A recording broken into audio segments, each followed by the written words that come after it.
আপনি চেকের মামলা করতে চান, আপনার কাছে ডিজনার স্লিপ রয়েছে। এখন আপনি কি করবেন? মানে আপনি ব্যাংকে গেলেন, ব্যাংক আপনাকে ডিজনার স্লিপ দিল বা রিটার্ন স্লিপ দিল যে এই কারণে আপনার চেকে যে টাকা উল্লেখ করে আপনি আমাদের কাছে এসেছেন টাকা দিতে পারবো না। তখন একটা কারণ উল্লেখ করে ডিজনার স্লিপ দিল, সেটা আপনার কাছে আছে। সেটা নিয়ে আপনি কি করবেন? সেটা নিয়ে আপনি একজন আইনজীবীর কাছে চলে যাবেন। সেই আইনজীবী 30 দিনের মধ্যে চেকটা যার ছিল, মানে আপনি যার কাছ থেকে টাকা পান, তাকে একটা লিগাল নোটিশ দিবেন।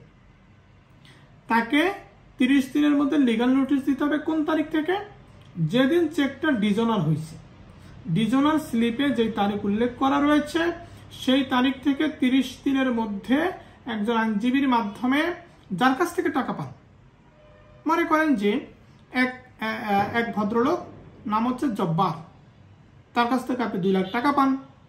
সে আপনাকে একটা চেক দিল, চেকটা নিয়ে আপনি ব্যাংকে গেলেন, ব্যাংক বলল যে এখানে টাকা পয়সা নাই, এই অ্যাকাউন্টে কোনো টাকা পয়সা নাই। তখন ব্যাংক আপনাকে একটা ডিজনার স্লিপ দিবে যে এই কারণে চেকটা ডিজনার হলো, চেকটাও দিয়ে দিবে, ওই ডিজনার স্লিপটাও দিবে। এরপর আপনি একজন আইনজীবীর সাথে যোগাযোগ করবেন। ওই আইনজীবী ওই তারিখ থেকে, যেদিন ডিজনার হয়েছে সেই তারিখ থেকে 30 দিনের মধ্যে একটা লিগাল নোটিশ পাঠাবেন জব্বার সাহেবকে, যার চেকটা ছিল। এই 30 দিনের মধ্যে যদি না পাঠান লিগাল নোটিশ, তাহলে আপনি আর চেকের মামলা করতে পারবেন না। এই কারণে মামলা করার জন্য অনেক বিষয় জড়িত, মামলা বললেই হয়ে যায় না, কিছু সিস্টেম মেনটেন করতে হবে চেকের মামলার জন্য। ভালো থাকবেন।